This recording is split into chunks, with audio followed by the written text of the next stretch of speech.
group at UIB. We are organizing this series to connect the practitioners of system dynamics with the incoming system dynamicists. So, well, it will help us to understand what it is actually about and how is it really applied. Well, as I said, we are based in Bergen, and the Minds group is peer mentoring group directed at like enhancing the learning that we have in the classroom. So we have extra sessions on modeling, networking, and also just like we're having now on knowledge sharing. And we are all part of the 2 years Master in System Dynamics in Bergen. And some of us are also part of the European Master in System Dynamics, which goes around Europe in 3 different universities. Oh, yeah, today's session will be more or less divided in 60 minutes of a presentation with Tim and 60 minutes Q&A, but this is not like strict. And this is Tim. Tim, I find your LinkedIn picture very interesting. And such as your curriculum, like you are founder of Dialectic Consulting, which, as you said before we started, it's more business related, but you also have like a lot of experience in public organizations, including like a 2-year stay in Afghanistan, which I was not aware until this morning when I checked your profile on UIP. Mm-hmm. And you also have a research experience, but you can tell us about that yourself. And I'll just stop sharing my screen, and should be good to go now. And I will turn around so you can see everyone who's in the room. Hello. It's great to see everyone. This reminds me of the WPI CLM peer mentoring. I think it's fantastic you're doing this. Want to thank Timur, Anna, Lucas for organizing this, all the folks, and just, privileged to be invited to give a chance to talk today. What I have is, it's going to be fairly free-flowing, is I have some information about my research that I can share, but I like an interactive dialogue. And just by way of quick background, I started in 1994 completely in business. I didn't even get into the kinds of things I'm talking about now until 2013. So if at any point we want to talk about, you had mentioned agile or how systems dynamics is used in business, or systems thinking, things like that, or even how AI might be used, very free flowing. So what I'd like to do, if it's okay, is to maybe go through, unless there's some initial questions, go through some of our latest research that I've just been published in the SDR, and kind of walk through a few bits of that to show how system dynamics can be used for really hard, somewhat difficult social problems that are sometimes difficult to talk about, but it can give us a different perspective and understanding, and then maybe open the floor up, if that's okay, for more conversation and Q&A. So does that work? Yeah. That would be awesome. All right, great. So what we were trying to study, with system dynamics, you always, and the method here is probably something you're going to be familiar with, and it may get a little divergent as we go along. But as part of my PhD, I was looking at non-state actor violence. I had spent 2 years in Afghanistan working as a civilian accompanying the force of the Department of Defense. I was focused on both countering roadside bomb and later simulating how to bring the material out of Afghanistan in 2011 and 2012. And before that, like I said, my entire background was business consulting, Fortune 500. I was at IBM. I was a chief methodologist of Lean Six Sigma and Agile. So no real practical experience until I got into Afghanistan and doing this. And I saw that the skills, the analytical skills, the methods and tools could be used to help reduce violence. And that's sort of where my PhD research and my research since then. So as part of that research, looking at non-state actor violence, if you think about it on a continuum, there's a life cycle of non-state actor violence that begins at the very far on the left with an individual who may be radicalizing to commit terrorism. It might be a school shooting. It might be an attack on a mosque or a house of worship or a grocery store. We see these sort of public mass killings that are terrorist events. But then as it goes forward, you might have small groups organized. They might form into clandestine terror networks. They may become insurgencies, and they may eventually become emerging state actors. And so my dissertation really split two models. One was focused on how individuals radicalize to commit public mass killing terrorism and the implications of that for society. And the second model is called the emerging state actor model, which is more focused on the large scale dynamics. Today, I'm going to focus on the research of how we use the standard method to tackle something like this. And it's going to bounce around a little bit because I'm combining a few slides. But to start with, you always want to have some sort of data that you're basing it off. And I'm going to see, let me know, is this sharing coming across? Yes. The screen. So what this is the first thing we did is data analysis. I went through 4,600 individual terror events in Western Europe and the United States between 1995 and 2018, and catalog every single terror event as to what kind of radicalization it was. At the time, the major debate in radicalization theory was between something called swarm and fishermen. This had been going on since 2005. So throughout the entire war on terror, these two principles were sort of not just academically debated, but had very large policy implications. Swarm theory was that radicalization leading to terrorism was a domestic dynamic. Groups of individuals in their local networks would radicalize themselves and commit terrorism. The fisherman theory was that it was non-state actors, organized non-state actors. At the time, much like Al-Qaeda, that was really the focus in the early part, that were coming in from a foreign state or a safe haven and radicalizing people to commit violence. And so the first thing we did is we looked at the data over really almost close to 20 years, 4,600 incidents, including those that completed and those that failed. And the first thing we found is there wasn't really any good statistical evidence to sway to swarm or fishermen. And what this chart is just a sample of some of the time series we pulled out of that, which shows by violent ideology. So you have anti-government, you have left-wing, right-wing, Salafi Takfiri, separatist, hate crimes. You have these types of violent ideologies. We typed it by that, and then we individually typed each incident as to whether it appeared to be swarm, fishermen, or other. And what you see here is some time series that if you zoom in, for example, anti-government, the incidence is per million people, and they're not all on the same scale because we tried to do it for clarity. So you see these up and down over from 1995 to 2016. You see this up and down oscillation. And what we began doing is just like you would a reference mode, we said, what is this behavior mode for this slice? Anti-government in Western Europe, over this, it grows, but then it stays steady over this oscillation. Whereas crimes and hate crimes in the US and Western Europe, it's low, and then it spikes up and spikes down in the US, right? So we're capturing these time series and turning them into reference modes, right? Abstract behavior modes. Left-wing violence in the US, it really spiked at a much lower level. Again, these are not all on the same scale, but it spiked in this period and dropped. Right-wing, you can see the extreme spike up and down. Again, right-wing in the US, even a more gradual growth. And so what we saw from all of these was a growth mode that was a growth and collapse or a growth and sustain. And we began typing that says, what's the reference mode, right? What's the problem we're trying to solve from a reference mode? So we built it here to look at a classical reference mode. It's notional terrorist incident frequency on the left, notional time on the bottom. We put a historical breakpoint, which is where the behavior starts. So A is the behavior historically, right? It's what we've captured that we saw there's a low level of terrorist violence in the system associated with any of these. And B is that historical breakpoint where something happens to change the dynamic. At that point, you have a vicious mode of C where you rise up very high in violence. That's the vicious behavior, right? That's what you don't. Terrorist frequency goes up. D is there's a virtuous collapse. Right after a period of time, it drops back down low.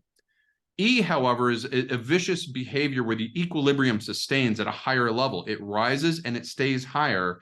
And F is this sort of virtuous where it rises a little bit, but it struggles to sustain and then drops back down.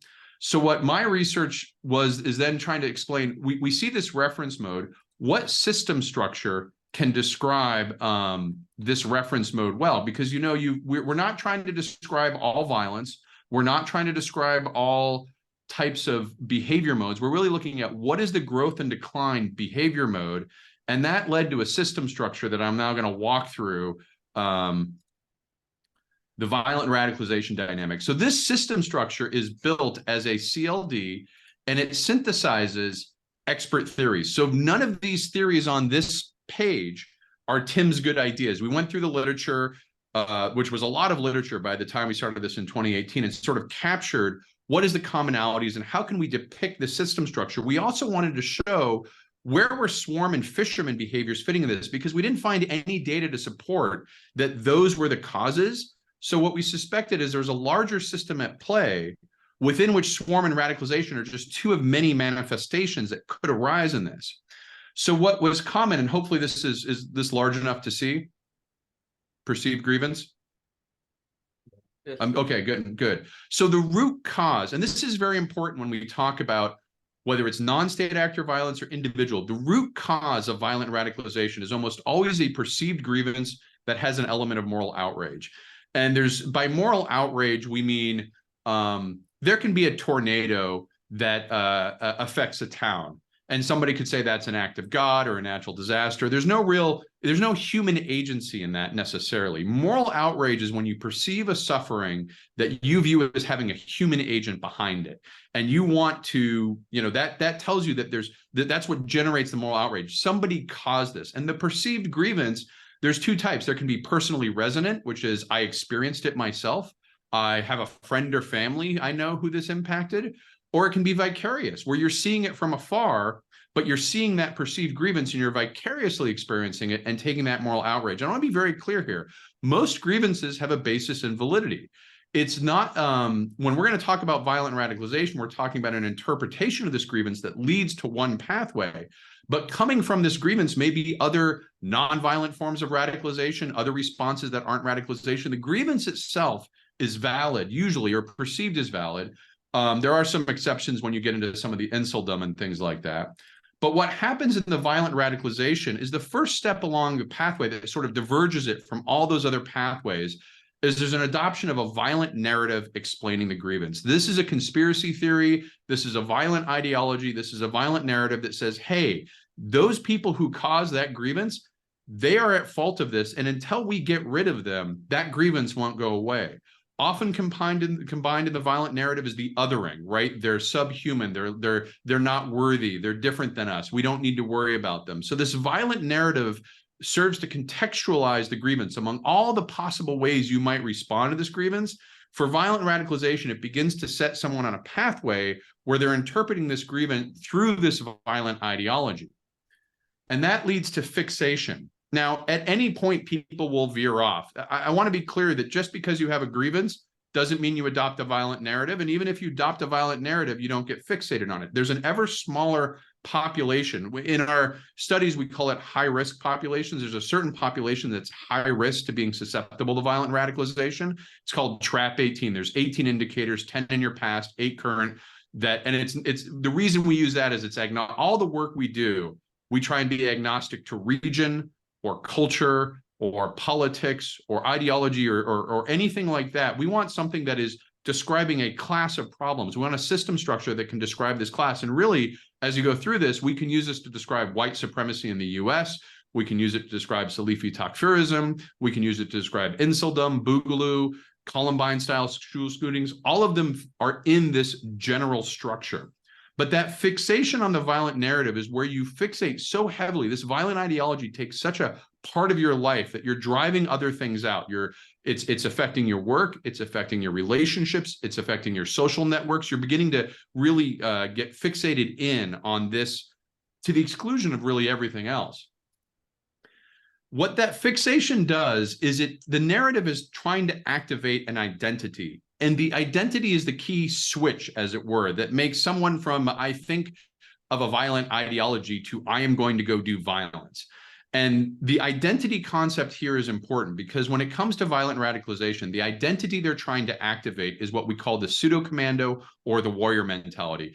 It is somebody who says, I'm going to take it on my behalf to do what no one else can do. I'm going to go do violence to save the larger population. I'm going to take upon myself the act of violence to solve that grievance, which I know is being caused by these people over here, and I'll do it on behalf of these other people. That identity could be a different identity. If we're talking some other form of radicalization, it could be an identity for being a donator or somebody funding. I mean, nonviolent radicalization, the identity here might be I'm going to join a protest or go on a march, right? These identities differ. But again, our problem is focused on the radicalization that leads to public mass killing. We're very scoped in on that problem. When that violent identity gets activated, it begins the pathway to violence. And this pathway is everything you need to conduct this violence. There's usually a template method. For individuals, there's a template method. For something larger scale, it might be an operational plan, but you get your equipment, you surveil your targets, you do reconnaissance, you gather fundraising, you hide from the authorities. You're in Norway, where one of the big ones we studied was the Oslo and Utøya attacks in 2011, and he spent a lot of time, years, on his pathway to violence, preparing for that, writing his manifesto, getting that all ready. And then what happens is at the end of that pathway to violence, you go out the door and you conduct what's called predatory mass violence terrorism. Predatory is a specific term we use. It distinguishes between effective violence and predatory violence. This is the human adaptation. Effective violence is where you are, it's in the moment, it's spontaneous. You get threatened, you get big, you get loud, you grab people to your side. It's very emotionally exhaustive. It can last for a little bit. You're flooded with adrenaline, it's over.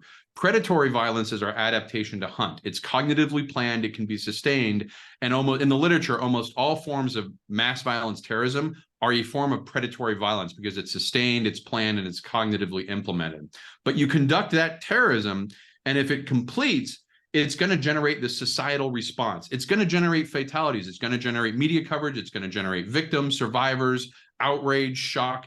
And all of this comes into a societal response that goes right back into that grievance. So you can have a situation where someone has a grievance against some aspect. They conduct a mass violence terrorism, and that terrorism then creates a grievance for someone else. We're being attacked. We're being threatened.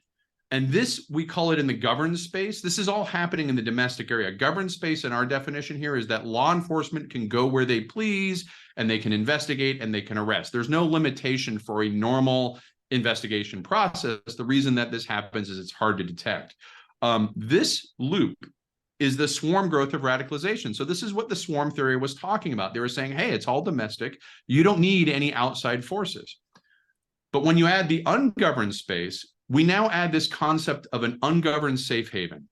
And ungoverned simply means that the domestic law enforcement of the target area cannot easily go in and do normal law enforcement investigations. So the ungoverned space could be physical, could be a safe haven in a foreign country, it could be safe haven in a physical location, it could be online. It could be 8chan or 4chan or even Twitter these days, where there seems to be no ability for law enforcement or other means to intervene.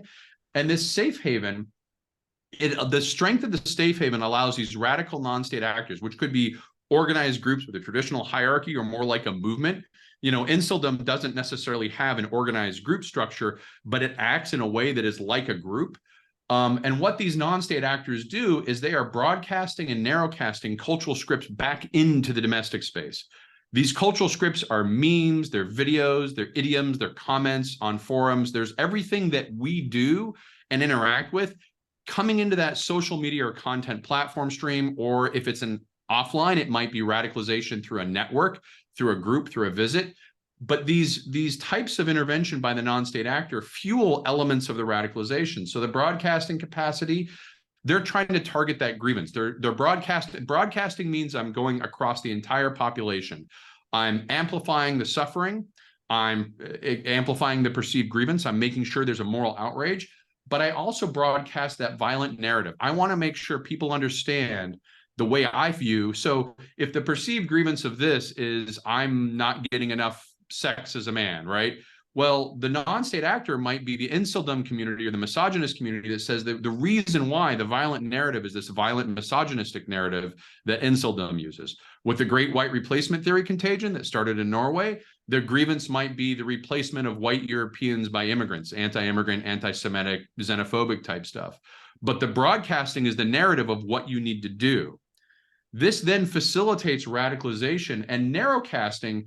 You know, narrowcasting and physical things make sense. You have a close connection with someone you trust and find credible, and they're personally encouraging you to fixate on this, make it about your life, and then activate to become an identity. That was the traditional method of terrorism that we began the war on terror about. But with the rise of social media, narrowcasting can be through an algorithmic sorting script, right? I can have 10,000 Twitter followers, and if I do it right, every single one of them thinks I'm talking to them personally. Narrowcasting drives the fixation and it drives the activation of the identity, and it's amplified by being in a conflict zone. So we have up here this exogenous sources of conflict. We tried to limit how many exogenous sources we have, but this is one. You can have conflict zones that happen in the world or online that amplify. But if you're a bunch of folks sitting in your mom's basement doing stuff on the internet, you're not going to have as much credibility as someone who's on the front lines of a battle or a conflict. Now, these conflict zones and these safe havens don't have to be long-term or persistent. You could talk about, we've described that January 6th in the US Capitol, the insurrection, that was a temporary ungoverned space because the law enforcement couldn't intervene. It required the National Guard. And that was a conflict zone because there was a conflict. So if you're walking around broadcasting on your Signal or Telegram that you're there, you are building cachet and credibility in that movement because you're in the conflict zone. Likewise, you could see things that are temporary conflict zones that, or they could be persistent. But this is the non-state actors. So if you have a situation where you have, and this is the fisherman, right? This is the fisherman theory that so we've now represented both theories operating in tandem. We got a system structure for both. But now the question is, what happens if you see terrorism? Like, let's walk through this. Perceived grievance of Al-Qaeda is that the US is occupying in Saudi Arabia, and it shouldn't be there. The violent narrative is we need to expel them. We need to entrap them in a conflict, fixation, activation of the violent identity. They get to 18 folks, right? Pathway to violence. They're preparing for 9/11. 9/11 happens. Societal response, the global war on terror, right? The societal response then looks and says, I'm going to go to that safe haven and I'm going to disrupt it. So this now begins to add some of these extra dynamics. The intervention could be physical and military, like the US did in Afghanistan. It invaded Afghanistan. It could be virtual. After January 6th, there was deplatforming, there were Twitter purges. It's some intervention to eliminate the strength of the safe haven. And it's a negative feedback loop. So in theory, this would reduce the radicalization. The problem is when you intervene into a non-state actor space for a safe haven, you prompt what's called the accidental guerrilla syndrome. This means as you move into an area, the population that's in that area, which the non-state actors may be exploiting their grievance to take power, they're going to now look at you as an outsider coming into their space. And if you do violence, that violence may hit the wrong person. It may hit an innocent civilian. It may be perceived as unjust. Simply by being in someone else's space, you can create backlash. And this accidental guerrilla actually results in more people joining the non-state actor and resisting the foreign intervention. And you can see this all the time. It's online. If you have somebody come into a group who's an outsider and tries to say, hey, stop what you're doing, they're going to rally around themselves. Even if they don't like each other, they're going to rally around themselves and reject that outsider. That's even more true when you do a foreign intervention into a physical area. And the accidental guerrilla, the number of people who turn into that increases the strength of the non-state actor. When we invaded Afghanistan, we knocked the Taliban out very quickly within a few months. There may have been a few hundred left. Well, they got back to maybe a few thousand by 2005. But by 2014, there was about between 40 and 80,000. A large part of that is these accidental guerrillas, people who didn't necessarily like the Taliban. They had their own values, their own tribal interests, their own things that they were focused on, but we were in there causing problems as the US intervention. And so they took up arms against us. And in some ways now they're inadvertently helping the Taliban. They may not, if left alone, they may not like the Taliban, but we're the foreign intervener. And this also obviously exacerbates the severity of the conflict zone because you're creating the conflict. And I put down, if you noticed at the bottom, I've swapped out the words governed and ungoverned for Israel and Gaza because the same structure, now we built this structure years ago. We didn't build it with this thing in mind, but it explains this mutual sense of grievances going back and forth between Palestine and Israel, or specifically Hamas and Gaza and the Netanyahu administration in Israel. You have a perceived grievance From the Palestinian perceived grievances, we perceive ourselves as being occupied. We perceive you as practicing apartheid. For Israel, their perceived grievances, we perceive we have bad actors around us threatening our existence. We view existential risk. Both of these are now working in concert. You have radicalization loops that are working in parts of the population. It's not the whole population, it's parts. You have groups like Hamas that provide a very specific violent ideology that says, hey, the cause of this occupation is the Jews. We're going to wipe Israel off the map. You have the Conist sect in Israel, which had the Catch Party, which ended up being a terrorist group disbanded, that says, hey, no one should be in Israel but a Jew, and we're going to run out everyone who's not a Jew. So you have these small groups driving radicalization within it. The problem is they get up and do provocative acts, right? You could talk about this as terrorism acts, Al-Aqsa provocations, settler provocations. It doesn't matter who starts what, because it's a mutual cycle that escalates and ends up, the societal response becomes escalating up until at one point, Hamas is firing rockets and the other one, Israel's doing airstrikes. And that's what you're seeing today, is we're actually waiting to see, you know, when is Israel going to move into Gaza? And when they do, they're going to intervene in that safe haven because they want to reduce that safe haven for Hamas. But in doing so, they're probably going to provoke an accidental guerrilla. So the point of this, it wasn't our original research, but it's to show how these system structures, when you examine a class of problems and build a broad system structure, can give insights into things that you weren't even studying at the time they were. Now, I changed the order of this a little bit because I wanted to get to this point, but there's only one negative feedback loop, and people may be like, well, it's all positive loops. There's actually a whole bunch of additional loops. But really quick, I want to distinguish. In the military or in foreign policy analysis, there's this concept of winning the war versus winning the peace. That's something I'll go back to if we get into conversations about Israel and Hamas. You can win the war by conquering the safe haven and eliminating the non-state actor, but you cannot win the peace until you resolve the grievance. This is, you know, you can go back to the Vietnam, the US invasion of Vietnam. We lost the war, but we won the peace. We have good relations with Vietnam. It's not always synced in a intuitive way. Right now, this is being discussed in Ukraine versus Russia. How do you win the war? That's a physical, kinetic discussion. It may be a ceasefire. It may be pushing out of the country. It may be something else. But then there's still Russia. There's still Ukraine. How do you win that peace? How do you stabilize that conflict over time? And in Israel versus Hamas, you have a question of, you know, who can start a war and who can win a war is a very different discussion than who can win the peace. And part of what the system structure says is until you resolve those grievances, you're probably not going to win a peace. And I have an example in a simulation we can get to later that shows that effect. But the final structure, it's kind of a, it'll go quickly so that I can pause and take some questions. But the next structure is the travel back and forth between governed and ungoverned space. In the war on terror, this would be people going over to Afghanistan, or later with ISIS, they travel to Syria, become militants. In the US, with white supremacists or sovereign citizens, I don't know if you're all familiar with the Bundy Ranch standoff. It was a sort of an anti-government standoff in southern Nevada. People traveled from all over the country to that conflict zone and then traveled back and radicalized their groups. So you have this back and forth traveling that connects the two spaces. And then within this is a whole bunch of stuff having to do with network effects and population sizes. I can go that into great detail, but it wasn't really the focus for today. But there's a lot of negative loops that control the overall size of the population and keeps it from being, these populations that do this are very, very small populations within much larger populations. The problem is once you conduct mass violence terrorism, you spark that societal response. You can harness the larger population to the interactions of the smaller one. And I've said on the blog, and I'm not afraid to say it, that in some ways, Netanyahu and Hamas have needed each other because Hamas says our goal is to be the implacable foe of Israel. And Netanyahu has said, my goal is to be the implacable foe of Hamas. And for 15 years now, they've been benefiting in a perverse way off this mutual cycle of grievance where they hold on to power because they're able to exploit this grievance and do these mutual provocations, which keep themselves in power. But then all it causes is suffering for the people beneath them. So those are the negative loops of the radicalization structure. And I'm going to jump ahead. Here we go. This is a simulation of what that looks like when you simulate it. So, you know, you start with a system structure, you do an exploratory simulation model, you then go out and you make sure you're testing your hypothesis. So when we did this, this was the hypothesis.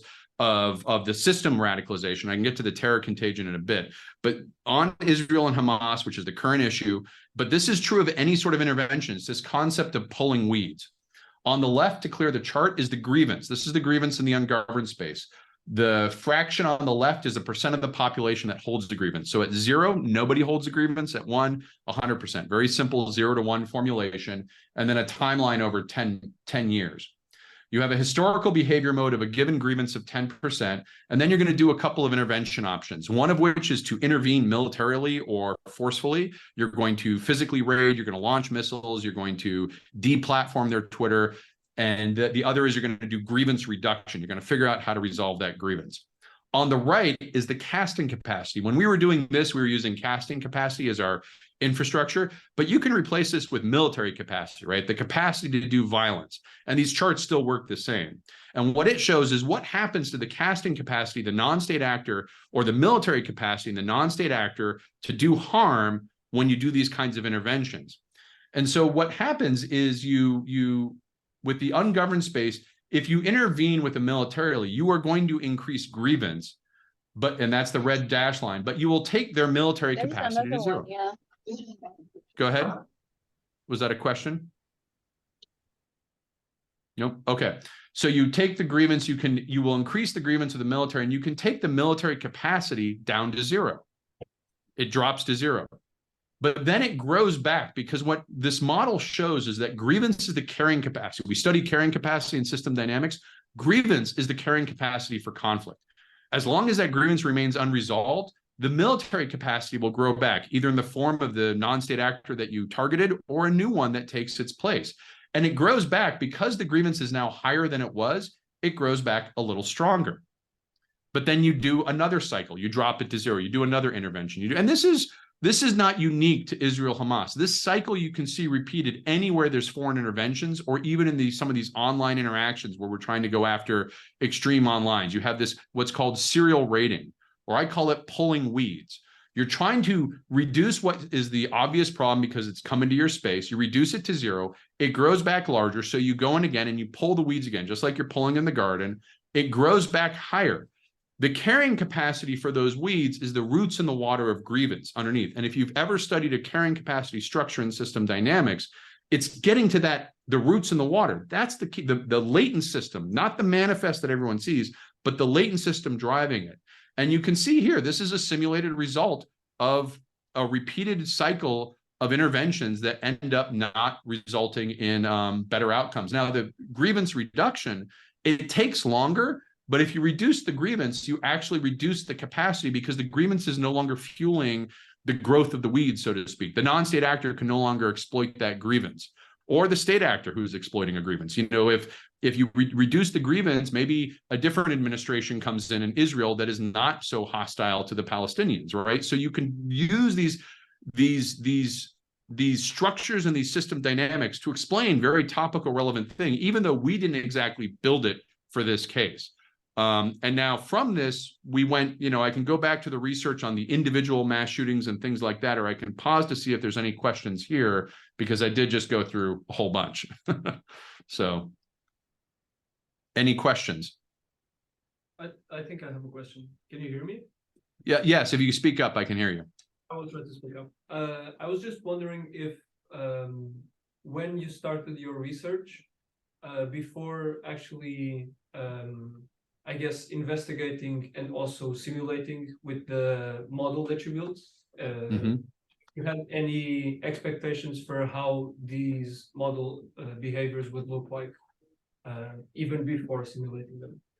So great question. In the article that's in SDR, we start out by saying, here's the time series behavior, right? And here's the reference mode, right?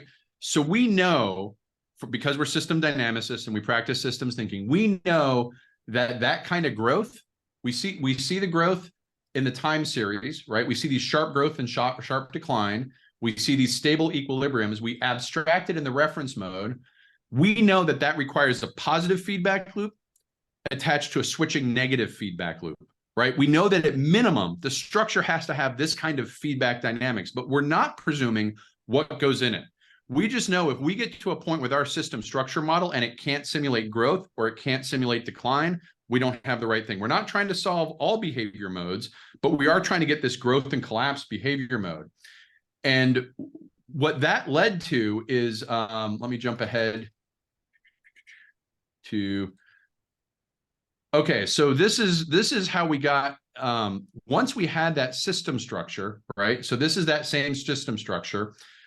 This is our system structure, and it can model the growth collapse. It can model equilibrium. We're comfortable that this is it, but we're now trying to say, what are the root causes, right? The whole article is root causes. What is the actual hypothesis we're trying to get? What we did with that is we used this concept of cubic causality, where we flipped this causal loop diagram and extended it upon 3 dimensions. So now we're distinguishing bottom-up causes versus top-down causes. Bottom up might be the grievance, it might be the size of the population, it might be the availability of firearms. Top down might be the ideology, the presence of non-state actors. And we mapped this causal loop diagram to a 3-dimensional structure. So that's the same causal loop diagram turned on its side and extended, so you can see now which causes in the loops are going top down and bottom up. And you can see it across 5 levels of hierarchy. There is no, it's not like the lateral distance is just notional. We just created a cubic space. So you see here we have the incidents, the individuals, the actors, the spaces, and the system of systems. And we then mapped out where each of these causes occurred in that hierarchical space and whether it was top down or bottom. We did use some analysis methods. They're in the article. I can talk about them, but it's some pulling from other fields that are looking at top down versus bottom up causation. You can distinguish the few root causes. So we've now only got a handful of things. We end up with a causal loop diagram at the top that has the fewest number of causes that are necessary. You consolidate that into the bottom, and what you end up with is this simplified hypothesis. And this is what we call the terror contagion hypothesis. So this hypothesis is now a very simplified consolidation of everything I just showed you that describes how remember, our problem is, how do individuals go to commit a public mass killing? And this is what I walked through in the plenary session in Chicago. I can share that link on YouTube where we can walk together. But this structure, we go back to that reference mode and say it has a positive feedback loop. It has a negative feedback loop. So it can do both growth, it can do sustain, and it can do collapse. And it's the template suitability for contagion, the size of the high-risk population based on the grievance and moral outrage, the template then provokes, the template method provokes a propensity to predatory violence. That's the mammalian adaptation. They commit the violence, they reduce the high-risk population because they're no longer in the population. The template spreads. The media then spreads the template after the mass violent event. The number of fatalities you have generates more media spread, and the contagion continues. So this very simple hypothesis can now, for our problem scope, say, hey, for this thing, this is our hypothesis for public mass killings. Now, this isn't to say we threw away all the goodness that was in this larger system structure, right? We still have this, and this is still a good basis for any study of radicalization, because that was we built it with that in mind. But again, when we model the problem, we wanted to really focus in on one kind of problem. So we've invited future researchers, and we ourselves may use the structure to discuss other forms of nonviolent radicalization, other forms of toxic but not violent. So it may be like toxicity, harassment, racism, things like that. Or you might be beneficial to society, like civic engagement or things like that. So what we did is we tested, can this hypothesis, that's one of the tests, is can the hypothesis, your system structure, recreate your reference mode? And then in the simulation we did, in the contingencies paper, we did 1,000 runs across every single one of these causes. We ran a test to see if we knocked it out, would it reduce the contagion behavior? Would it shift the behavior mode, like from a S-curve to a spike or hockey stick or something like that? Or did it only shift the point behavior? And we classified them by strong, moderate, and weak. And the ones we had here in the final, all of these were necessary to exist. They all had to exist simultaneously, or there would be no terror contagion. It would wipe itself out. And that was our mathematical proof, as it were, mathematical confidence. We don't build proof, we build confidence. It was our mathematical confidence that we had a good hypothesis that could recreate this behavior, and we had identified. Since then, we've gone out and gathered a lot of empirical data, and we're testing it against the empirical studies, and I can talk about that more. But I think this is a good point to pause for questions. Questions?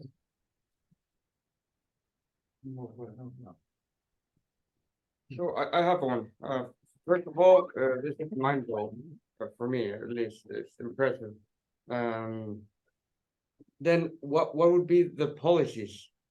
I bet that they are in different stages, because once there's some type of violence starts, then you might want to look for another policy. But what instead do you have to stop this cycle of that oscillates in violence? Right. So this is where, and if we're talking about individual shooters like school shootings and things like that, there's a set of policies that are dealing with the individuals. But if we're talking about non-state actors like Hamas v. Israel, some of my earliest research was on countering ISIS. When ISIS was rising in Syria and Iraq, and that was based off my experience in Afghanistan. It has since been applied to other conflicts, Myanmar civil war, the Ukraine war. Those policies, you can describe them as being, you can't just do it once the violence starts.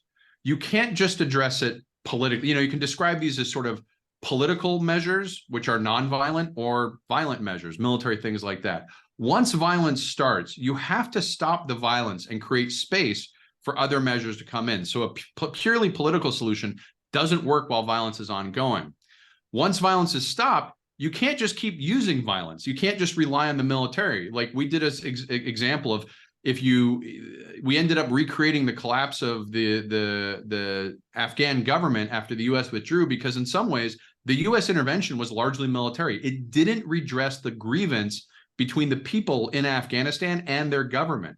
So what you have to do is a mixture of both. And there's a whole lot of, in the Applying Emerging State Actor Theory paper, there's a whole lot of policy tests of ways you can do that. You can reduce grievance, you can focus on reducing the governing legitimacy of the actor you're trying to target. But if violence has already started, that makes it really, really hard, because not only do you need to stop the violence, but that has now provided the grievance for the next cycle that may go on for 10, 20, 30 years, that somebody has suffered a grievance in this conflict, may be very young, but they're holding that to them until they're an adult, and now you're sparkling again. So it is a very tricky policy when it comes to state versus non-state actor and state actor. And there's a whole topic of this called post-conflict stabilization. Generally, you need to stop the violence in some way. You need to create space for grievance resolution, which means if you have leadership which thrives on that grievance, that leadership has to go.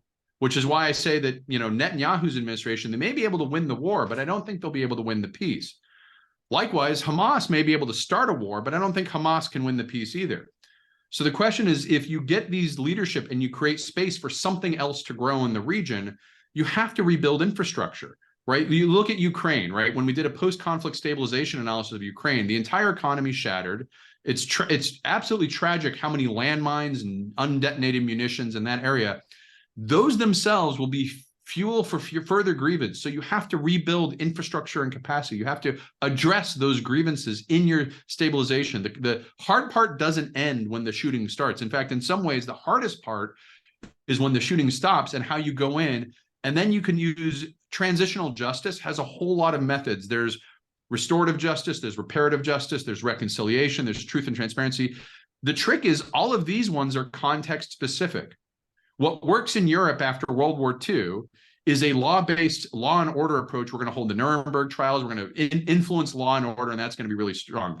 You go to a post-colonial society that views the courts as a colonial imposition, they're not going to trust the courts. They might want customary justice, their traditional forms of justice.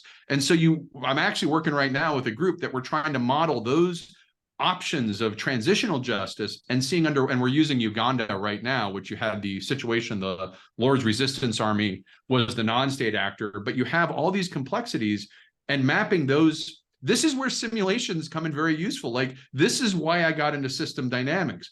There is no good tool out there right now to compare on a laboratory these different policies to say, what's better, what's worse, what happens when we combine them, what happens when we do them in different sequence at different weights, other than system dynamics that I know of. So these kind of policy tests for like ISIS, to create the policy space our simulation recreated the historical fairly accurately. We then did a counterfactual that said, assume no one had intervened foreign. And so we saw how much ISIS would rise in the counterfactual. That gave us a policy space now. And we handed it around to experts and they said, that's plausible. They didn't take over everything. There were limits.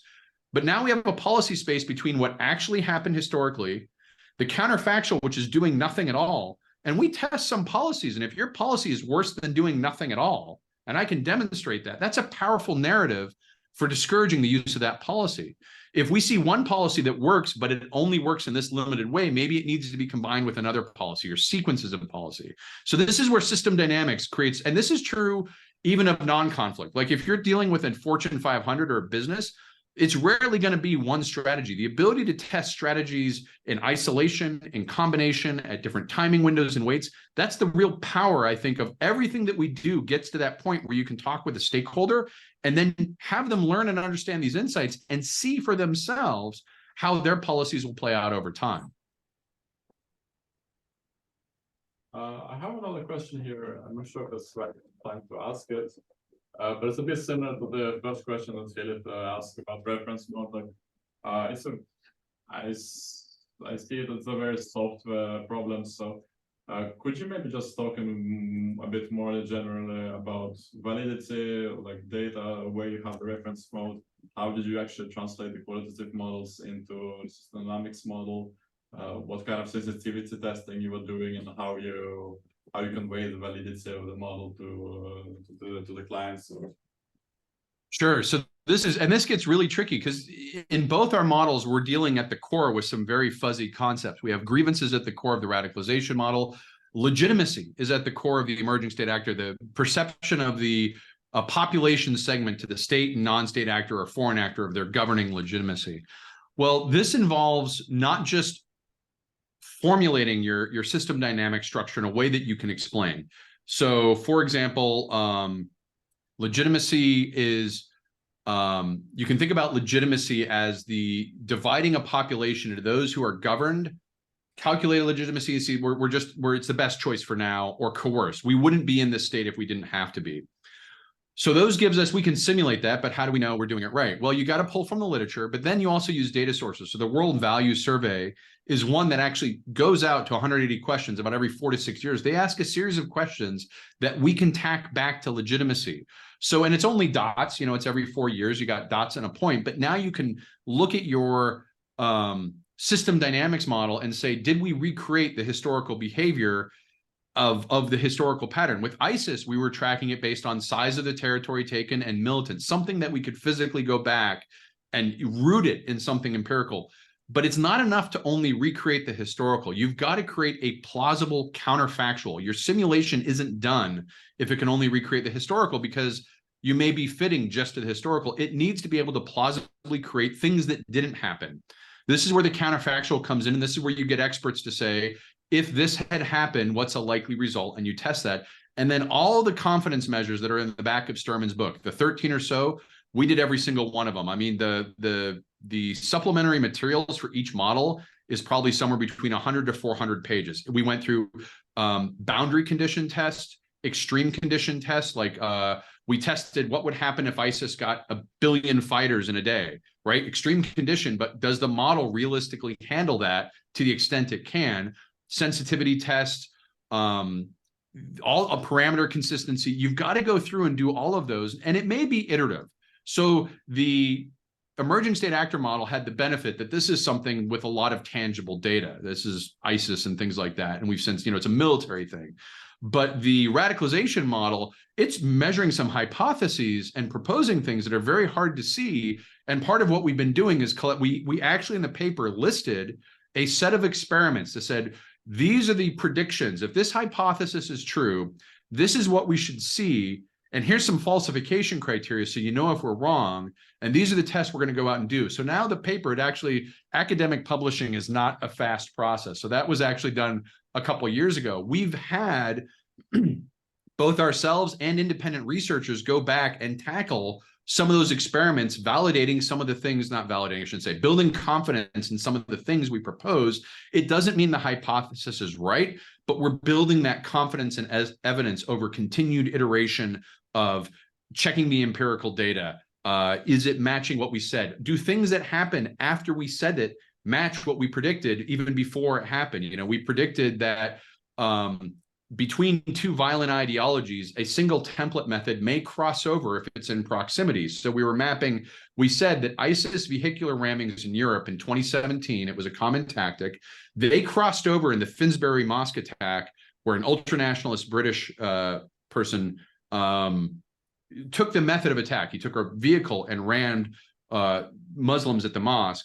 And then 2 weeks later, it showed up in Charlottesville with a ramming in the Charlottesville protest in the US. And we predicted that if this held true, you would begin to see vehicular rammings become a template method of the right-wing extremists. Even though it was originated by ISIS, it had crossed over. Well, since then, independent research in the Counter-Extremism Project went back and looked at the 2020 protests 3 years later, and they saw very clearly a sharp rise in vehicular rammings by violent right-wing extremists. Not only that, they then discovered that because it was proximate, extremists on left-wing side then adopted the vehicular ramming tactics almost as retaliation. So you now have a case where ISIS created the method with one ideology. It passes over to ultranationalist in Britain, passes over to right-wing extremism in Charlottesville, and 3 years later becomes this method of attack during the 2020 protest movements in the US, probably 55 incidents. So you've got to continue challenging with real-world data. You always have to be connected to real-world data.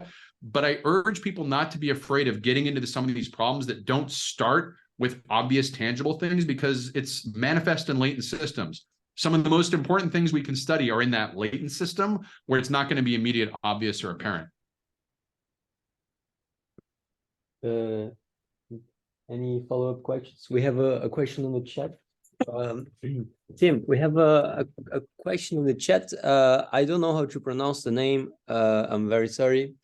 Nameka, if this person is online, would you like to speak up? If not, I can just read your question. So this gets into, I can read the question. I'm online, but I'm at work, so I'm trying to be respectful to my colleagues, so I don't have to disturb them. Oh. You may be kind enough to read it out. Thank you so much. No problem. Do you want me to read it out, or? Sure. Please. Okay, could you be, the question from Namiko, could you be so kind to offer some vital thoughts on how grievance is the fundamental causative factor of violence linked to terrorism, be rooted out from grievance if it's become part of a worldview or even cultural narrative of the violent non-state actors? So this is where it gets really tricky, especially when that violent non-state actor has a what we call an emerging state. If they're in a position of governing, you know, the difference between a clandestine terror group is they have to hide from everyone, the population and the authorities. And insurgency, they've intimidated the population, or maybe they have popular support, so they're only hiding from the authorities. An emerging state actor has pushed out the authorities. They have sovereign control of the space they're in. And so with Hamas, they have control over Gaza. They may not have control over the blockade, but within Gaza, they have control. ISIS, they have control over the areas they govern. You look at the United States and the civil rights movement, the KKK, in some places had effective control. So this question of how do you deal with this when this becomes very deep-rooted is you need to, first of all, you probably need to have something that can stop that violence. I mentioned that, but you also need someone who is close to the frame of that group to provide alternatives. Remember, the narrative is the basis by which we understand the grievance. So even if the grievance persists, if the narrative is violent and you can introduce an alternative narrative that is nonviolent or less violent, and I'm being pragmatic here. You don't always get to do from 100 to 0, but if you can begin to introduce narratives that steer that grievance away to something more productive, and it's called getting into the frame. I can't speak to someone who I'm a white guy raised in the US, right? Who am I to say anything to anyone literally outside of my area? But you find someone who can deliver that message credibly close to the population that is being targeted by that narrative, and you provide a counter narrative. And I'll give an example where it worked very well. In Jordan on 2014, they were under threat of being invaded by ISIS. ISIS was targeting them and trying to preach to the disaffected population in southern Jordan. King Abdullah released 2 Salafi clerics. I'm trying to remember the name. Qutbah is one. I can't remember the other name. He released 2 rather militant Salafi clerks. These were not people that would necessarily agree with me or even like me. But the key is they were against ISIS. They were not violent like ISIS was, and they were close to the population at risk with ISIS. And they were able to preach on the Friday prayers against ISIS, kind of forming a buffer so that ISIS couldn't exploit. It didn't change the grievance. It provided a different narrative and off-ramp. Obviously, resolving the grievance, there's a whole lot of programs out there. Counter-radicalization, reintegration, rehabilitation. If you go up and look at the Counter-Extremism Project, they held a series probably a week ago called Alternative Pathways. They do a lot of work of how do you get people who are entrenched in this off that pathway, where they deal with former Al-Qaeda operatives, former ISIS fighters, white supremacists who got jailed in prison. They're dealing with how do you rehabilitate and reintegrate people in society. But I think one thing that's really important is to remember that these radicalized violent populations do not represent all the population. They are usually a very, very small group that has grabbed power within it. We call exploiting the local social currency. So that local social currency is a grievance. They exploit it to gain power, and then they use that power often to suppress or repress the people that they claim to be helping. You know, Hamas, you can argue that they have been fairly authoritarian, top-down, and crushing dissent for the last 15 years. But Netanyahu just had 6 months of mass protests against his policies. So it's not like either of these forces currently in leadership have vast, unmitigated support. The problem is when it comes to the violence, people tend to retreat to survival mode, right? They're in that shock mode of, I've got to survive, there's the enemy. And that's why you've got to find a way to stop the violence first, and then do these programs for reduction of grievance. Yeah, I had just a very simple question, not related to the to the model specifically, but how long and how many people did it take to build this and to get it to the state that where you have it? This is where I have to admit. So my advisor is Khalid Saeed. He is legendary for small models. And he hated me because I build big models. Both these models were built by me for the most part. What I did with the emerging state actor model, anytime you have a class and you know what your topic's going to be, or even you think you know, use a class assignment to build a piece of that model. So I was building the emerging state actor model going back to 2013, pieces of it, but I built the majority of it 2014 to 2016. The key then is getting it, when you talk about, and that I wouldn't recommend individuals building these models. We actually use a sprint-based method for our consulting firm for team-based model building, much more effective. But once you get it ready, you have to, I call it like a jazz band. When you're building a model, you're going to start with a small group. Your initial stakeholders, your people, they each have one instrument. But eventually, for these models to be successful, you need to build an orchestra.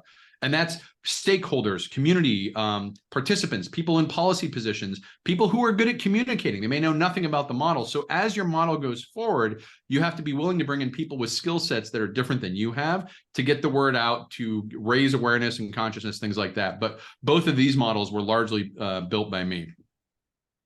Thank you. Any other questions? Very interesting so far. Like, do we want to switch to some of the other topics, or?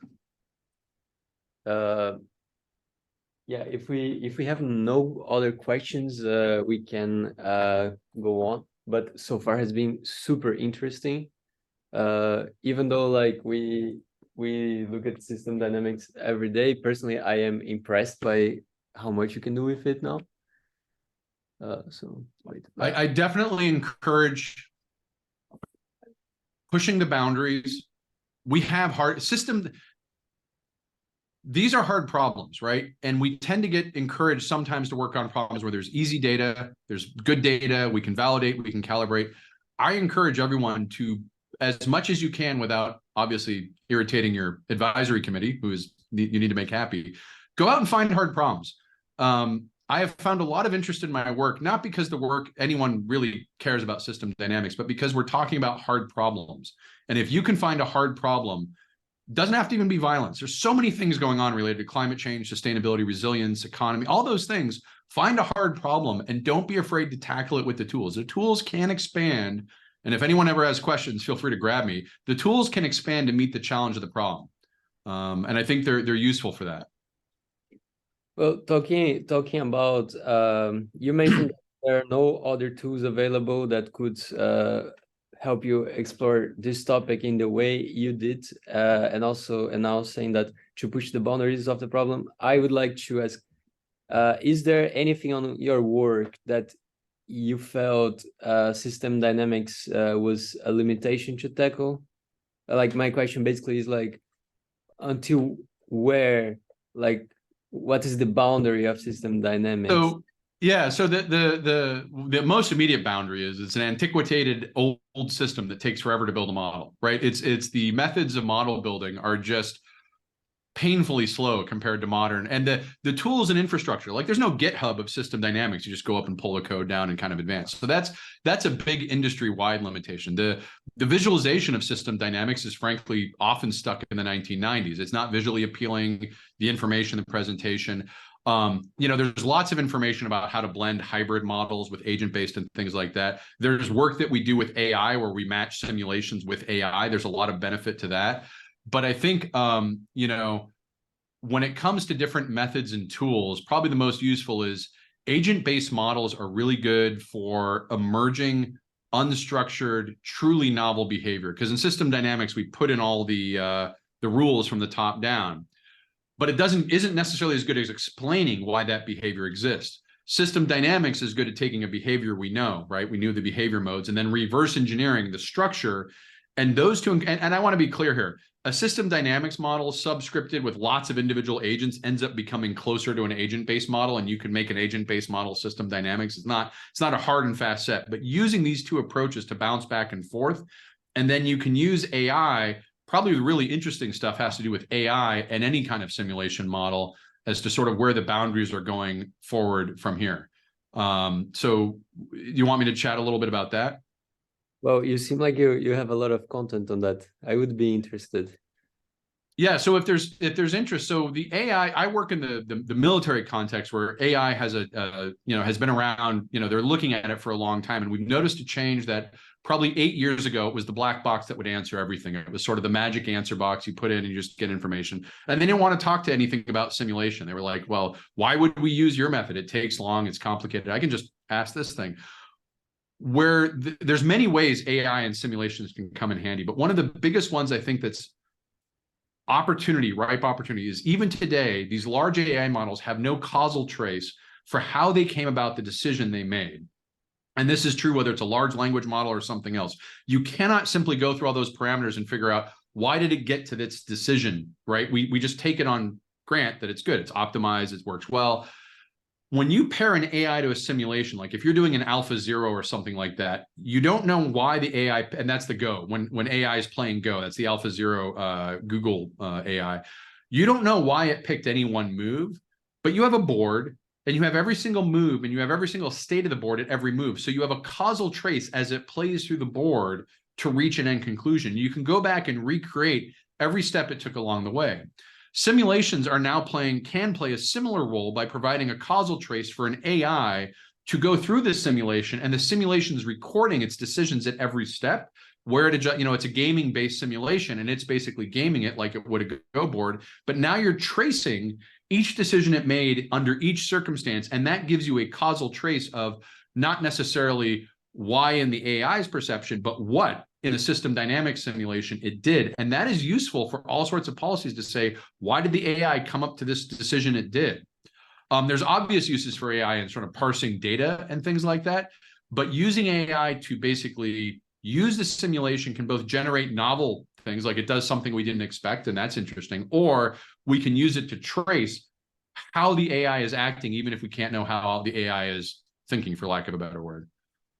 Sorry, could you maybe go a bit deep on this? I didn't really get the point, because you have the black box producing the solutions, and that, how do you mean a simulation allows to track causal links in this? So our emerging state actor model, this is the one for the non-state state actor conflict. It has 4 playable sides. It's designed as a war game. It has the state actor, the non-state actor, the foreign party supporting the state actor, and the foreign party supporting the non-state actor. You could add more players if you wanted, but that's how it's set up. And it's set up in a gaming where every 6 months, you're basically, it's an operational campaign level. It's not tactical down to the street like you're commanding a platoon. It's you have a set of resources as a commander over a theater or a region, and you're allocating across what are called operational orders. So there's 20 to 26 operational orders, everything from armed civil affairs, training, weapons production, combat operations, garrison, prison breaks, prison guard. You can do terrorism, you can do ethnic cleansing. We have to make it so that all the bad things happen. You can do air power. All of these operational orders, you're allocating your resources between them because really that's all you can do at a certain level. Now, if you tie an AI to that, not only can you get the AI to play the game and see how it plays it, but you can see how it adjusted its orders at every single turn. Just like if you wrote down in a board game what every single, like in chess, you write down every single move that someone takes. You can trace what that AI did at every step and look at the state of the board. What was it looking at when it did that? And that gives you an effective trace through this problem set to understand why it came to the decisions it did. Even if you can't back into the actual algorithmic reason why, you can begin to understand a little bit better, and you have a little bit better trace than just the answer came from nowhere.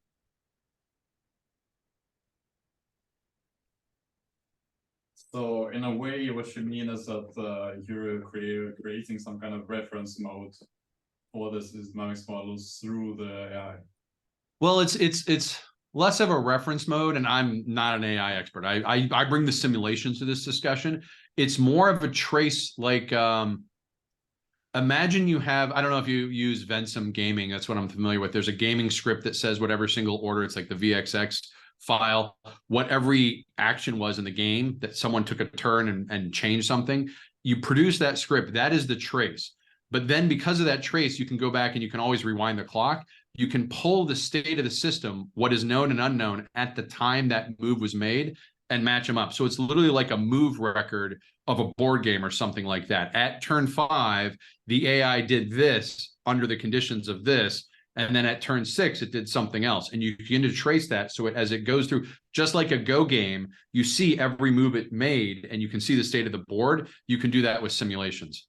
And so what would happen is it would be, so like a big part of simulations is faster than human thinking when you've got an OODA loop, or OODA loop is a military term for how quick you can react to a changing environment. So if you have a drone swarm that's coming at you in an anti-air thing, and you've got a mix of human capabilities, drone swarm capabilities, you've got air coming up, anti-air coming up, and you've got to decide your own drones and your own missiles and all that. You have microseconds to decide.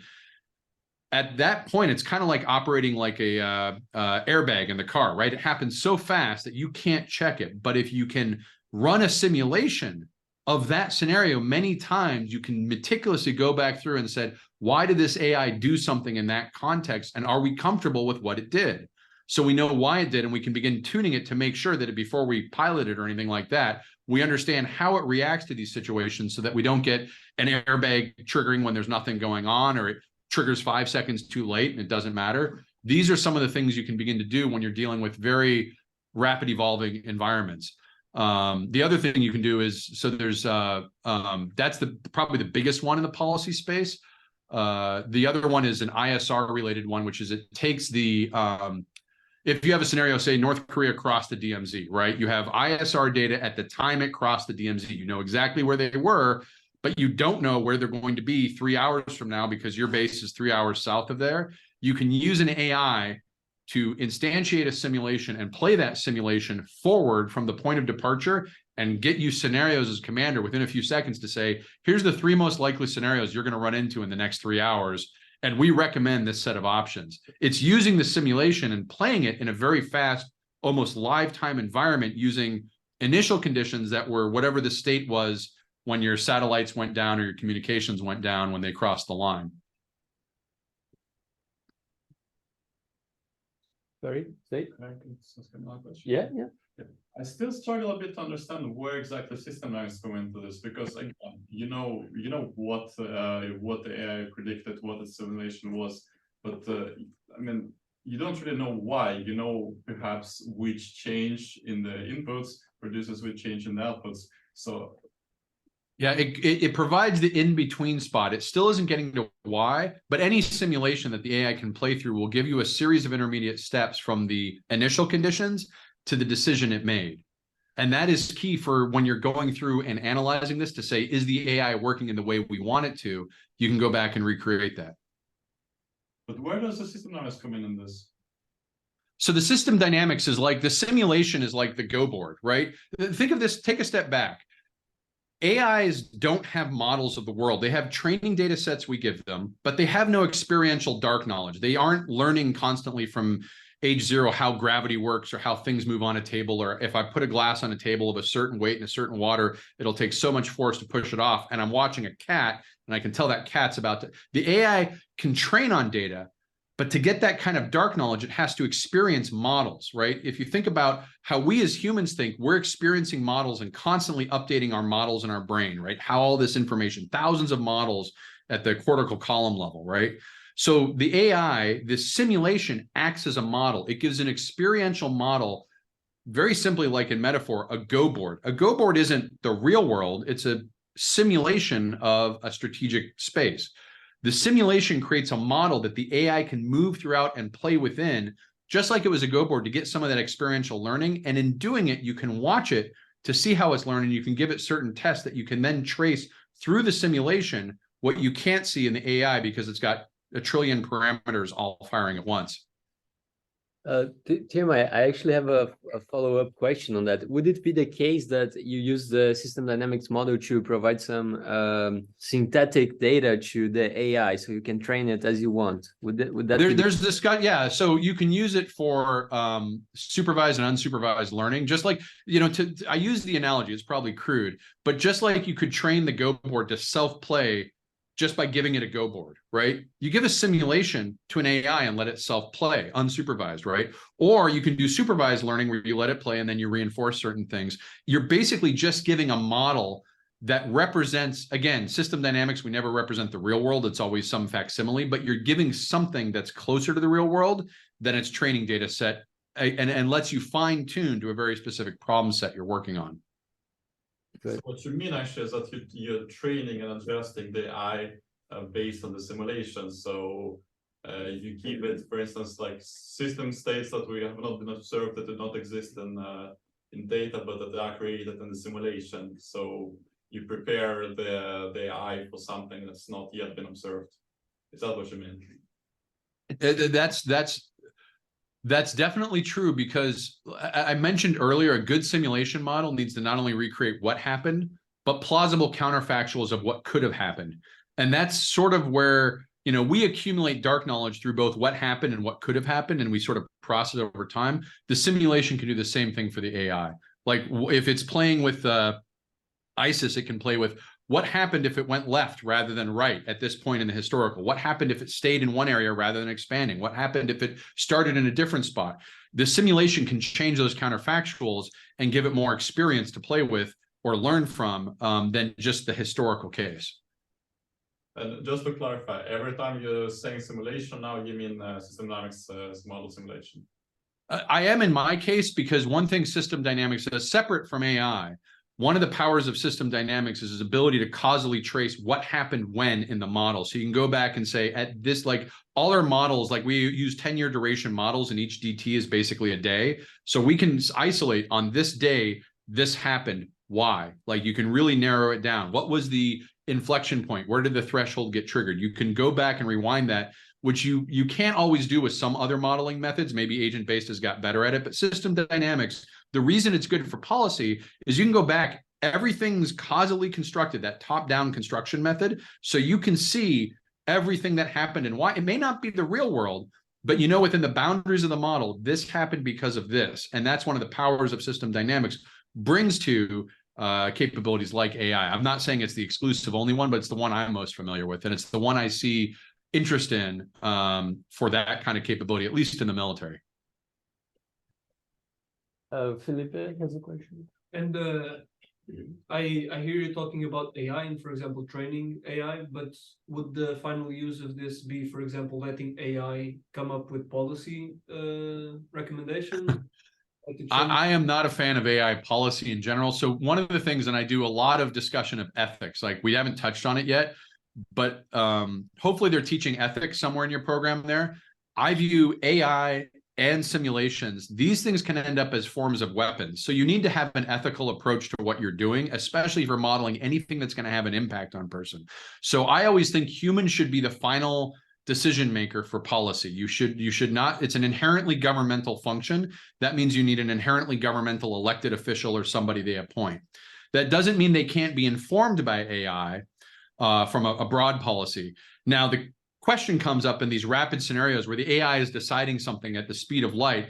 That still needs a command structure that says we engineered it in a certain way, and you need to have accountability. So when an AI does something on the battlefield, it's not like, well, the AI did it, we're not responsible. It's just like an airplane crash or something where you can go in and reconstruct all the way down to the parts and the details. How did this come to happen so we can make sure it doesn't happen again? I know a lot of people are talking about AI constructed businesses. I have very strong opinions on the limits of AI because of the hallucination and training set problem. It depends on how you're using it, but the accuracy level is not high enough yet where I would be comfortable allowing it to make policies that impacted people. It's fine to frame a paper or to, get a survey and use it as a starting draft, but I'd be very uncomfortable allowing it to make final policies without human intervention. Thank you. Tim, I have a question which I feel that like I'm reversing what we said before about using system dynamics like to support AI. Have you found in your work any application of AI supporting the system dynamics modeling process? Yeah, I said that one of the big holdups of system dynamics is how 20th century the method is to build these models, right? It's old, it's slow. I actually started a startup to use AI to build system dynamics models back in 2017. It went nowhere. Like AI was in a dark, it was just disaster. But there are groups out there that are using AI. System dynamics has a finite number of structures, and they're very well defined. They're very like Legos, which makes it a good environment in theory, I would think, for AI to be able to look at behavior modes, interpret what that means, and reverse engineer a series of causal loops or even structures that they could then test and run and help in model creation. I do know of several companies using this and testing this out to create an AI-supported modeling approach where you could use AI as an empowerment of the tool to develop. There's a lot of uses AI. Our simulations put out tons of data. And a simple, it may be less sexy than a LLM, but a simple classifier may help in sorting the data, finding patterns in the data, things like that are simulations. Just, it would take so long to go through all the data. The AI can help speed that up. So there's a lot of uses where AI can enhance the use of the system dynamics. And I think there are some groups working on it, but the biggest one I think would be making model creation and model discovery a bit quicker. Can I have a comment on this? It's okay? Or you want to go first? Go for it. I'll go. Yeah. Isn't it like inherently problematic? Because I see that the model building part is a very important part of the process. Maybe in some cases even more important than the model itself. Like, if you do have a model that recreates the behavior, and even if it does seem to be in line with our knowledge of the system, isn't it problematic that the process of a human or several humans going through this, looking at what is included, what is excluded, what the assumptions we're making, like what knowledge are we not including? You nailed it when you said, the human knowledge, the knowledge of systems thinking is important. This is the classic conundrum with any technology. Is it important for me to use an abacus or a slide rule or a calculator, or is it more important to know how to use it and what the right concepts are that are going on inside it? And that's a classic tension with any technology, is to what extent do you need to be a knowledgeable user of that tool? I don't need to know if I'm doing mechanics on, I shouldn't say this. I do not do mechanics on my car. I'm terrible. But let's say I wanted to do mechanics on my car. I don't need to know how to make the wrench. I need to know how to use the wrench. Currently in system dynamics, every time we start, we're making wrenches before we can build engines, right? So I think there's a balanced trade-off. I definitely agree that you still need to understand, and I wish we spent more time on systems theory and the deep learnings of system dynamics. That it's not just about building the stock and flow, but what is the deep, powerful insights of that, like how you structure it changes the behavior. So you can understand when you're replicating a carrying capacity, is it organic renewal, replenishment, regeneration? What do those mean in differences to the system? But I think that knowledge is a conceptual knowledge and need not impede the creation of a model every time. So I agree with you, there's some trade-off. We may disagree on where it is, but I would like an AI that makes it a little simpler to build structure models that can then be checked by humans. And I'm not advocating that it builds a black box simulation because that's just layering. We don't know how an AI works, and then it builds a simulation model. And if you didn't build the simulation model, you don't know how the simulation model works. You're kind of building layers of abstraction away from the problem. This is something for you, by the way. I am probably never going to learn how to use AI for system dynamics. I'm too old. I'm too set in my ways. This is something I think you guys will get to tackle and will be a fun thing for the next 20 years of how AI, and they'll go through up and downs, but it's something where I think there's a whole field of research on this. How do we use it? How does it interact with the models? Can it be trusted? Can it be improved upon? And I hope this is something at least some of you are looking at.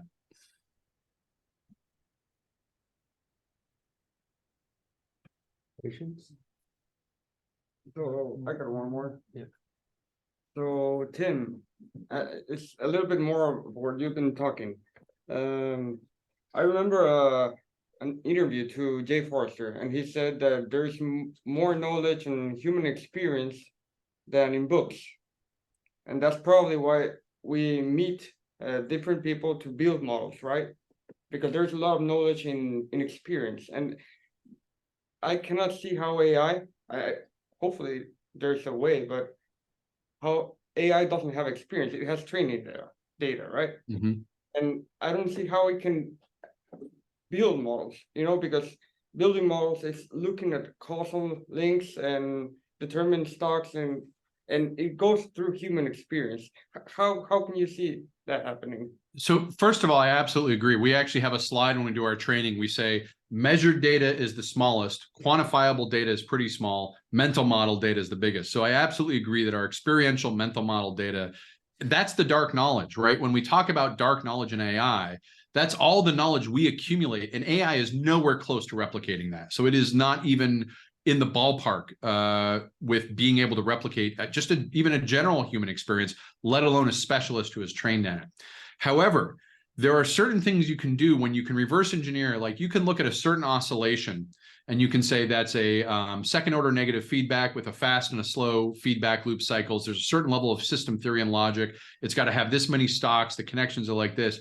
You can recreate a structure capable of replicating that behavior without even knowing necessarily what the names on that structure are, right? It's just a mathematical recreation of a behavior mode.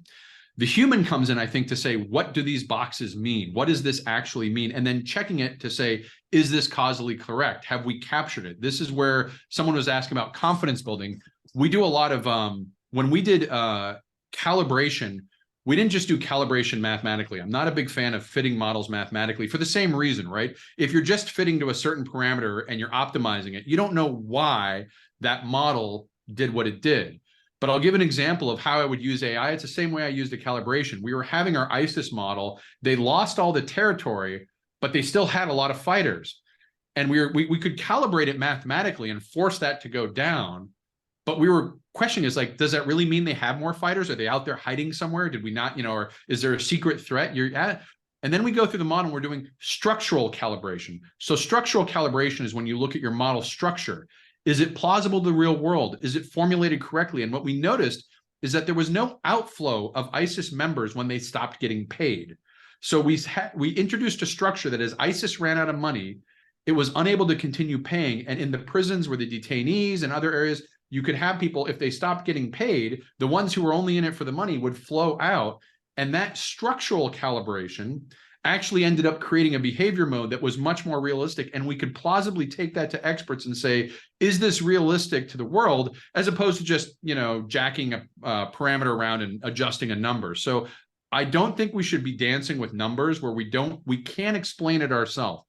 Anything in your model, or the part you build, you should be able to explain to a stakeholder, not just in a technical term, but hopefully in a metaphor and an analogy or some way they can understand. And I think to your point, that would be a good check. If I had a model built by AI where there are parts of that model I can't explain, I should not include those parts in my model. I need to understand. It may have helped me like an assistant build something, But I need to take ownership of that and be able to really believe in it, understand it, and own it. It should be a time-saving device, not a brain-saving device. And by the way, this is not something I'm creating myself. So like I'm talking about aspirational wishes. If anyone else comes up with this technology, it'll be interesting to see. I know a few groups are working on it. So that will be something that will be, I think, coming out in a few years. We'll start seeing some attempts, but I think it's an item worthy of discussion. Tim, I have a question that is somewhat related to what you just said, but maybe doesn't involve AI directly. I attended a call last week on Friday with SD event of the SD Society, and Tom Friedman, Tom Friedman, the guy from Vensim, and he basically presented like how he will develop Vensim from now on, and there was like a strong element of what he called stochastic SD, like to include statistical tests and validation of structure and results. And even though he presented that, like the other people in the room, they did not agree with that, because they claim that SD is about building the structure collectively. It's not only about numbers and etc. etc.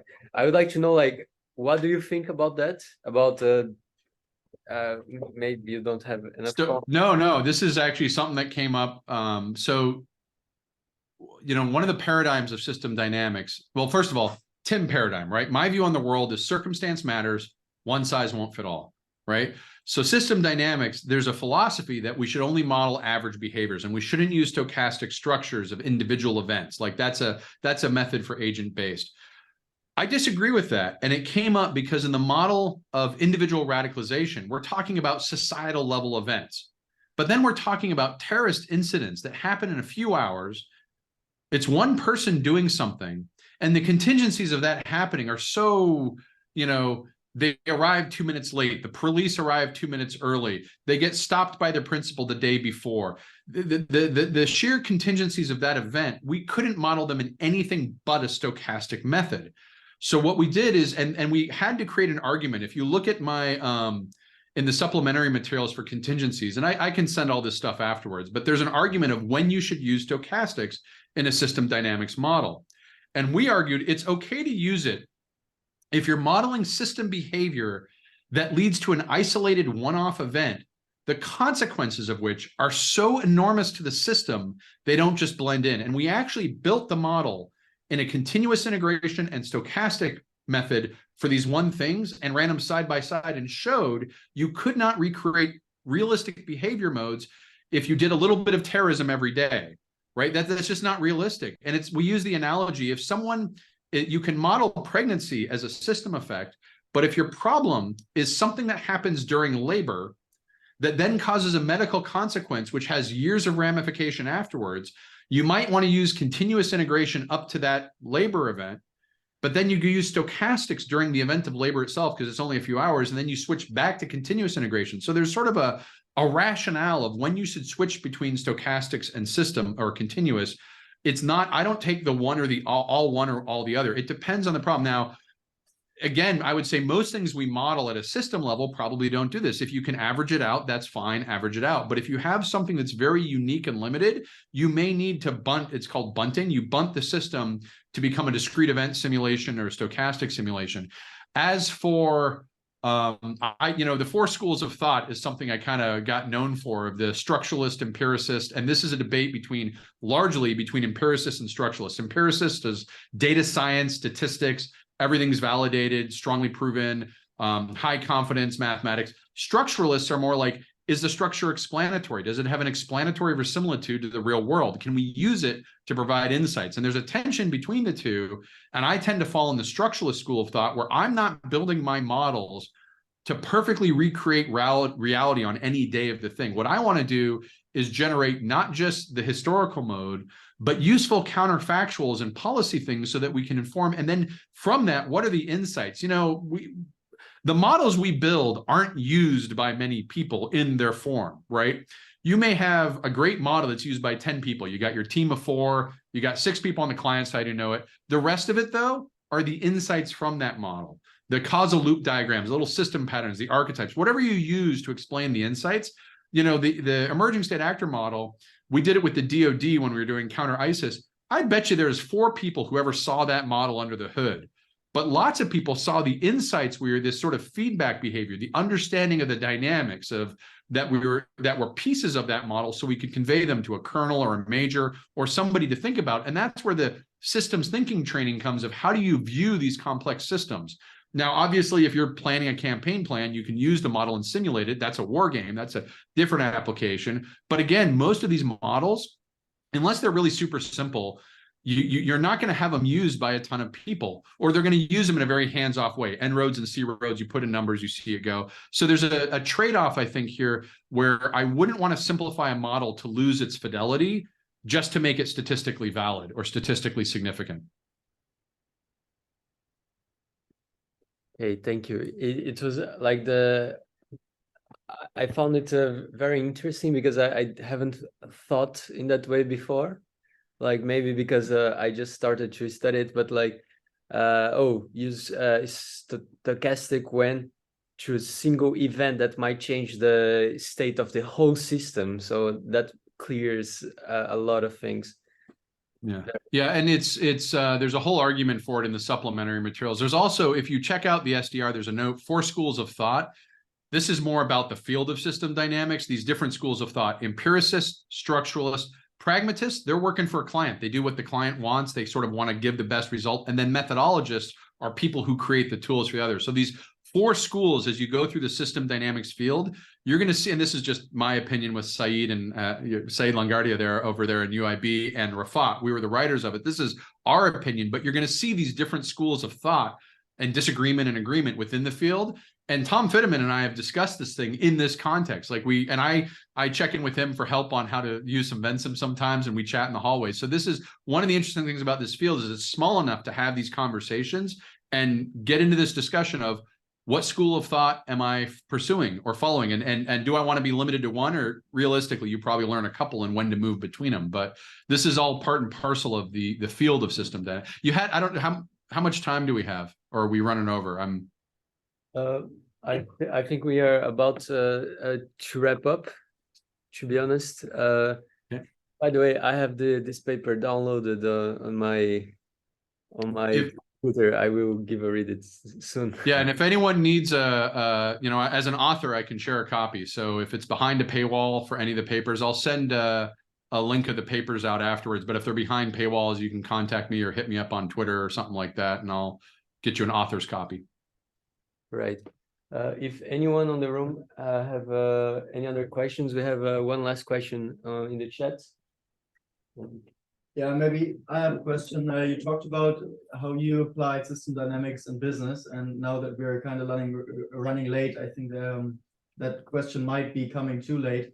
But we're always talking about like socioeconomical problems or whatever. And I was wondering, especially in the context of small and medium-sized enterprises, what are the problems where you see system dynamics of, I don't know, great effect or great use? Because I'm trying and I'm struggling to find the methodology for me finding the right problems and eliminating the wrong problems for using SD. Yeah, so I'll give you an example. We do a lot of work with DevOps and Agile, and we have a modified DevOps simulation that can 6 simultaneous projects. So it's not a very large thing. And you can teach people the managerial consequences of staggering projects or not refactoring projects. So basically, anything you have where you can demonstrate these intangibles that we have lots of systems for tangible things, but if you can demonstrate intangibles, managerial decision-making, sentiment, expectation, pressure, and then bring that into a simulation and then walk through with the leaders to walk through their decisions, that's a powerful tool at any size. They're not going to have the wherewithal for large consulting firms or things like that. But if you can show them a simulation they can play with and get insights, you can build a very self-contained simulation that brings together some of these tangibles and intangibles and do it in a credible way that allows them to help make decisions, whether it's on strategy or allocation or policy, or even, how to balance cultural factors in the workplace, things like that. Thank you. I think we can, perhaps it's a way to, perhaps might take too long. I will let you decide, Tim. We have a question. Oh, I can stay. I'm not in a rush, but I'm respectful of your time. In the chat. There is someone reaching out, willing to know how to build a dynamic hypothesis. And the allies, the person says, as it seems, I need to understand a great deal of things from a variety of fields, a knowledge I see in Timothy's speech.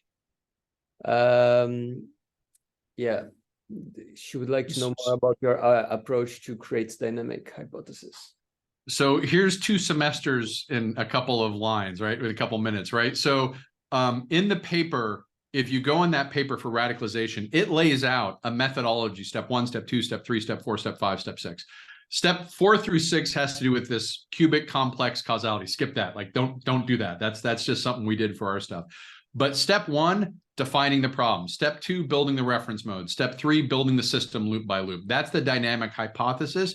If you go in there, there's a paper by Jim Hines called The Standard Method that's from MIT in 2000. It lays out these steps. There's another paper by Khalid Saeed called The Slicing Complex Problems. And there's a third one, which is reference mode. Those 3 papers, and I don't want to take any way, like, I don't want Saeed to chase me down and beat me up because he's got his way of teaching it and this is undermining it. Like, I'm not stepping on what your instructors teach. But those 3 papers give a really deep understanding, of how you go about creating this dynamic hypothesis. The standard method is more process, like baking a recipe, step 1, step 2, step 3. Reference mode is really deep about building that reference mode for the dynamic hypothesis. And then slicing complex problems is a good way of framing these problem spaces into bite-sized chunks you can work on. So those are all in the paper, and they're all in like the first part of the method section. Perfect. Really, and actually, well, one last bit. All of my papers have huge supplementary materials, and like I said, there are 100 to 400 pages. So if you want to use those and see how I go through sensitivity test or something like that, it's an example that you can, just a practical example. But those papers are much shorter. Yeah, actually, if you have any recommendations of your papers, like I would be happy to share them with everyone afterwards. Yeah, I've got 2 papers on emerging state actor. I'll send you the links. That was used in ISIS, but has since been used in Ukraine, Myanmar, and been part of a systemic review. And then the other one is the terror contagion hypothesis, and we have a couple papers out on that and some more in submission. So I'll send you a list of those. I'll even send one for business. I had 3 system archetypes every manager should know. The gentleman who asked about business, that's my most popular paper. It's a real simple 3 system archetypes every manager should know. Most citations I've gotten. So, definitely pick your target. That's perfect. Thanks a lot. All right. Well, that was it, Tim. Thank you so much. I learned so much. It was very intense. Like I think we could spend. I don't do calm and lighthearted very. We could spend like as much time as we wanted, and we would not exhaust your resources. Well, I'm hoping to get out there for the conference, so I'm trying to make sure I can get out there for the conference this year. So hopefully we'll see some of you out there. Oh, that's great. Okay. Well, so Tim, thank you very much. Thank you for your time. Like, Thank you. All right, everyone, take care, both online and in class. Take care. Thank you. Bye-bye. Thank you. Thank you for coming, everyone. Thank you, Lucas.